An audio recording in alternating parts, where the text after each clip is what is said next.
안녕하세요, 여러분. 오늘은 조기 경제 교육 정말 필요한가? 이 질문을 좀 던져보려고 해요.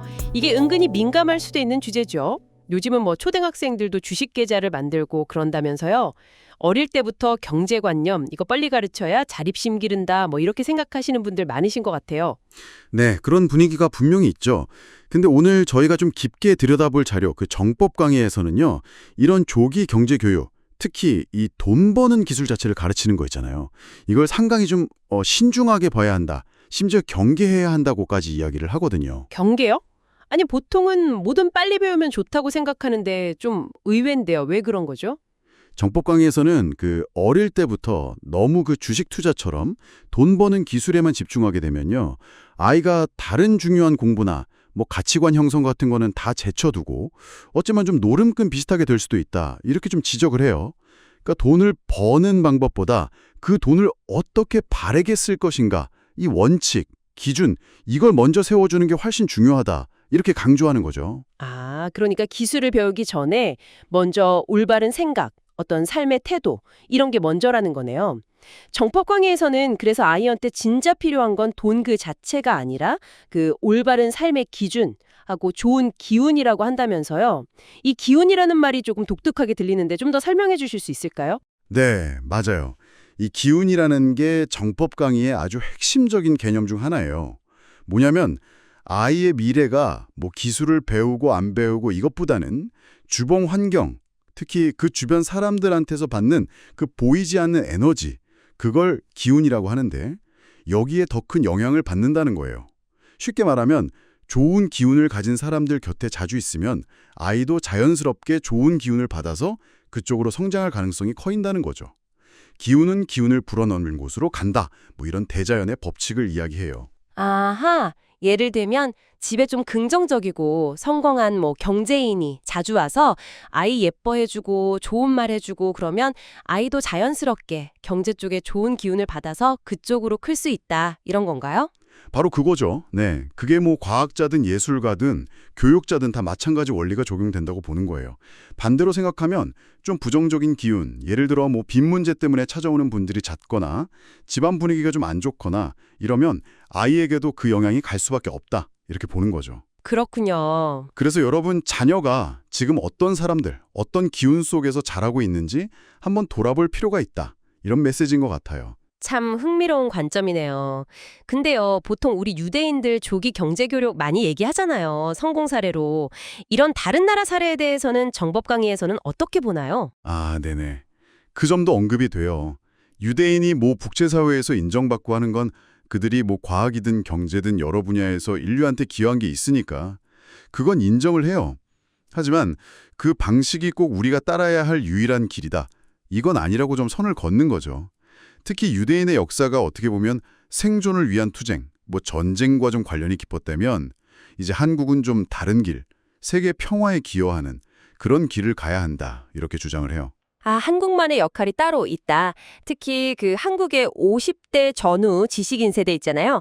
어떻게 보면 아날로그 마지막 세대, 이분들이 가진 지혜나 경험으로 세계 평화에 기여해야 한다. 이런 점을 강조한다고요. 맞습니다.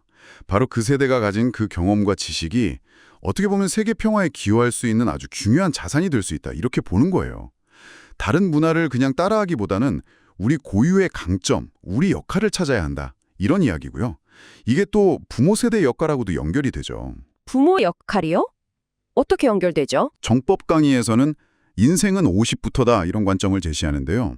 그러니까 40대까지는 배우고 준비하는 시기이고 50세 이후에 진짜로 자신의 삶을 완성하면서 보람을 찾아야 한다 이렇게 말해요. 그러면서 부모 역할에 대해서 소위 30% 법칙이라는 걸 이야기하거든요. 30% 법칙이요? 그건 뭔가요? 좀 생소한데. 네, 그러니까 예전 우리 부모님들처럼 자식한테 인생의 막 70% 이상을 다 쏟아붓고 이러는 시대는 이제 지났다는 거예요. 이제 부모는 자기 인생을 한 70% 정도는 살고 자녀 뒷바라지는 한 30% 이내로 그쳐야 한다. 이런 거죠. 이 선을 넘어서 너무 과도하게 지원하거나 개입하면 그게 오히려 부모한테도 자식한테도 다 어려움을 줄 수 있다. 이렇게 경고를 해요. 아, 오히려 해가 될 수 있다? 네, 어떻게 보면 자녀의 자립을 오히려 방해할 수 있다. 이런 역설적인 가르침이죠. 와, 이거 정말 파격적인데요? 보통 자식한테 헌신하는 걸 되게 미덕으로 여기는 문화인데 상당히 다른 접근이네요? 그럼 진짜 효도는 뭐라고 보나요? 그것도 좀 다를 것 같은데요? 네, 그것도 상당히 달라요.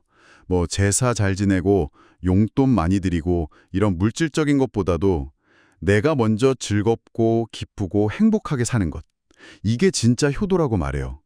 나의 행복이 우리 조상님들의 그 풀지 못한 한, 그걸 풀어드리고 그 영혼들을 기쁘게 해드리는 길이다. 뭐 이렇게 설명을 하죠. 결국은 잘 산다는 것의 기준 자체가 우리가 일반적으로 생각하는 거랑은 좀 다른 거네요. 그렇습니다. 정법 강의에서 말하는 잘 사는 사회라는 게 그냥 돈 많고 물질적으로 풍요로운 상태, 이걸 말하는 게 아니에요. 물론 물질이 있으면 좋은 것일 수는 있죠. 근데 그게 바로 즐거움, 기쁨, 행복, 이거랑 같은 말은 아니라는 거죠. 진짜 잘 사는 사회는 국민 한 사람 한 사람은 즐겁고 리더들은 기쁘고 그래서 사회 전체적으로 행복을 느끼는 상태, 이걸 지향해야 한다고 말합니다. 네, 오늘 저희가 조기경제교육이라는 주제로 시작해서 돈 버는 기술보다는 올바른 가치관, 그리고 그 좋은 기운의 환경, 또 부모 자신의 삶이 얼마나 중요한지에 대한 정법 강해의 좀 독특한 관점을 깊이 있게 살펴봤습니다. 오늘 이야기 들으시면서 나는 우리 아이에게 그리고 내 주변에 어떤 기운을 주고 있는 사람인가 한 번쯤 생각해 보시지 않았을까 싶어요. 네, 결국 아이에게 줄 수 있는 최고의 교육이라는 게 단순한 돈 버는 기술이 아니라 돈을 바르게 쓰는 법을 알려주고 또 좋은 기운이 넘치는 환경을 만들어주는 것. 이게 핵심 메시지였던 것 같습니다. 어떤 사람들이 우리 집에 드나들면서 아이에게 영향을 주고 있느냐, 이게 중요하다는 관점이었죠. 그리고 무엇보다 중요한 건 부모인 바로 여러분 자신이 먼저 내 인생을 좀 충만하게 의미 있게 살아가는 그 모습을 보여주는 것. 그게 아이에게 줄 수 있는 가장 강력하고 살아있는 가르침이 아닐까 싶습니다. 조기 교육이던 아니던 어쩌면 교육의 궁극적인 목표는 결국 사람답게 잘 사는 법을 배우고 또 실천하는 것 아닐까요? 여러분에게 사람답게 잘 사는 것이란 어떤 의미인가요? 오늘 저희 대화가 스스로에게 이 질문을 던져보는 작은 계기가 되었기를 바랍니다. 지금까지 역설의 365 오네어였습니다.